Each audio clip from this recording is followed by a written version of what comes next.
Assalamu alaikum, урматтуу биздин каналдын көрүүчүлөрү. Бүгүн 16 сентябрь Ош шаарынын Борбордук аянтында Баткен облусундагы учурдагы кырдаалга байланыштуу Баткен элине гуманитардык жардам жөнөтүү максатында атайын топтоо пункттары түзүлдү. Бул жакта Ош шаардык мэриясы менен Ош облустук администрациясынын адистери келген жардамдардын тизмесин каттап тактап турушат. Андан сырткары гуманитардык жардамдарды жүктөө үчүн фуралар коюлган. Азыр бир фурага жүктөлүп атат, экинчи фура дагы келип токтоду.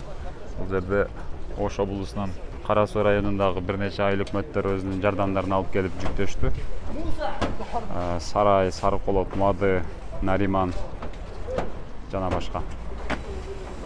Негизинен нан, un азыктары, май,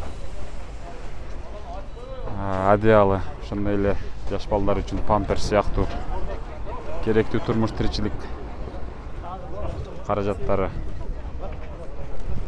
келип түшүүдө. Андан сырткары бул жакта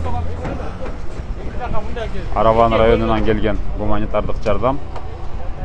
Көрүп турганыңыздардай мүшөктөрдө нан, картошка жана башка.